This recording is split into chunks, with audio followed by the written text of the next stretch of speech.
Hi guys, it's me, Susan, day 56 of the Cancer Club.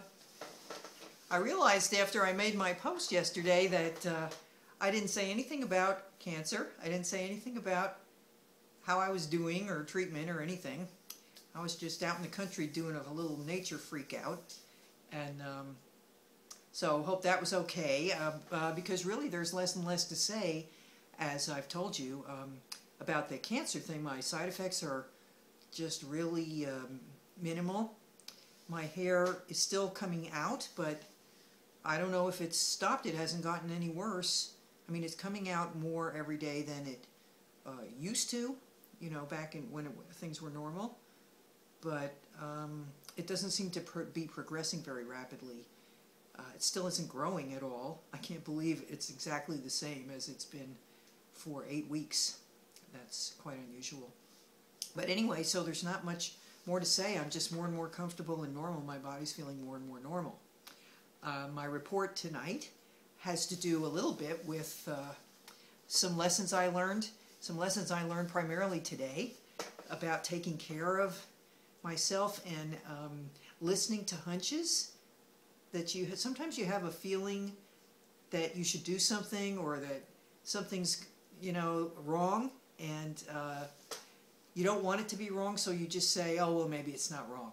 Okay, so that's been happening to me for a few days, listening to my car battery. The last few days, like maybe Wednesday, Thursday, and Friday, when I started my car, there was a little bit of a, like, kind of a, and then it would start. And I had been wondering lately that it seemed to me like the battery has been there. It's been a long, long time since I changed out the battery. Possibly, I don't think it could be 5 years, but possibly, I don't know. And see, my problem is that was something that Mike, my husband, always did. He always took care of making sure the tires were aired up, making sure the oil was okay, making sure the battery was charged, and he would keep track. This is a very good suggestion, so keep it in mind if you're the battery person in your family. Batteries have a length during which they are guaranteed. So let's say you have a 3-year battery. What Mike would do is keeping very careful records, you know, when it got to 35 months, which is 1 month before the 3 years is up, or maybe even sooner, like 34 months. Anyway, before the warranty is up, he would go and get the battery replaced. And they replace it for nothing within that period of time. If you go beyond when the warranty expires, then they prorate it, but it's not anywhere near as good a deal. And, you know, they give you a little test or something, and the battery shows that it's almost extinct or almost, you know, used up or something like that. I don't know the details. But anyway, the point being, ever since Mike passed away, and that's been almost 4 years now, I really, you know, occasionally I'll go check on the tires. You know, I get lazy because on my in my vehicle there's a little warning sound that comes on when your tires are low. So I don't do that. I don't check the oil. I get it changed every 6,000 miles or so, if I remember. You know, it's really not good. I'm really not. I'm acting like there's still somebody taking care of all of my important business, and there isn't.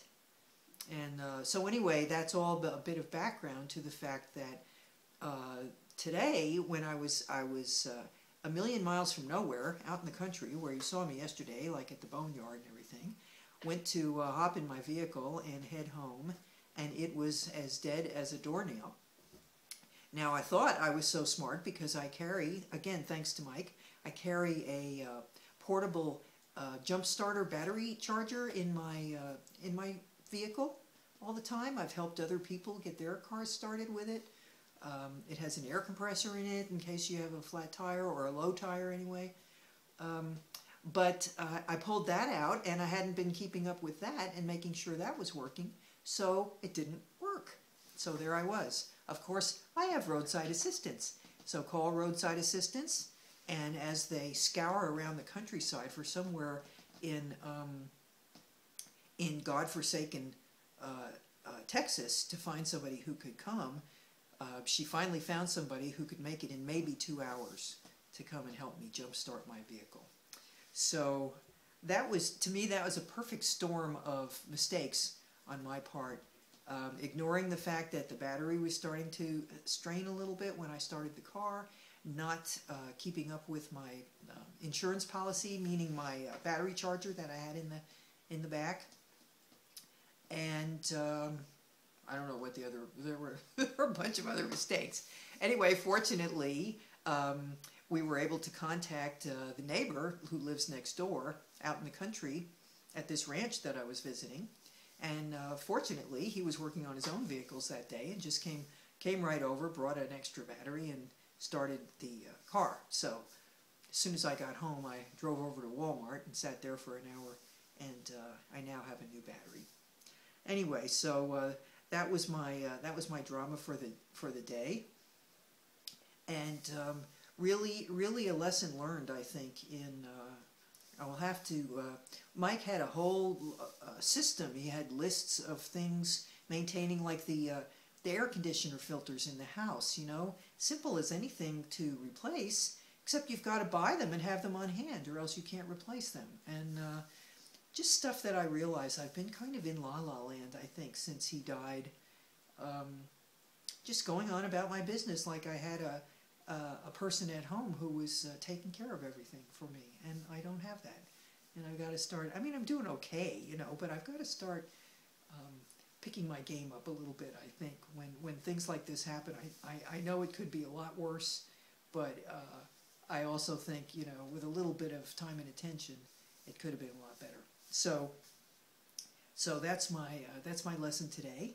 I am, as I told you yesterday, I'm very excited that from about 12 or 1 o'clock on Tuesday, which is New Year's Eve, until about 1 o'clock on Thursday, I'm going to be off again, have a little extra weekend stuck in the middle of my week. I'm very happy about that, and really hope to do some of this organizing and catching up, and it's really time for me. I think I've been you know, maybe understandably preoccupied with some other things. Things have been kind of sliding around here. There are getting to be stacks, lots of stacks of papers and magazines and things, and that's too reminiscent of my dear, sweet, departed father, who was a pack rat, to say the least, or at least became one in his older years, which I'm now approaching what would have been his older years as well. So I'm all energized to do that. I feel good. I feel excited about showing you the ranch yesterday.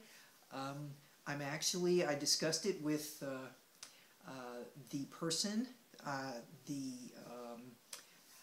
the guy I'm dating. I'm dating someone and have been for over a year, but I wanted to protect his privacy and just kind of, I mean, not that my friends know who he is, but they don't know him because he doesn't live in San Antonio, thank goodness.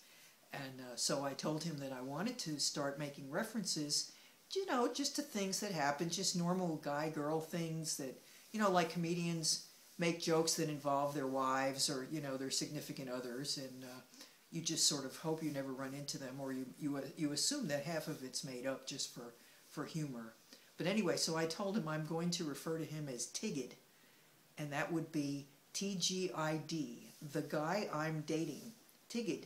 So I will maybe tell you some more about Tigid, or at least about some of our interactions. But anyway, Tigid was pretty patient with me today during my episode of trying to solve this problem that I created myself, and that was kind of funny. That was one of our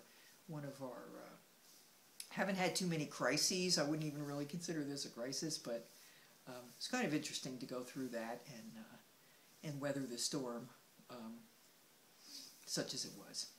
So anyway, okay, I feel like I'm getting bored with this myself, so you must be also, so I apologize. And I'll look forward to talking to you tomorrow. Back to work, but again with my happy little short week this week, so it's not as depressing as it usually is.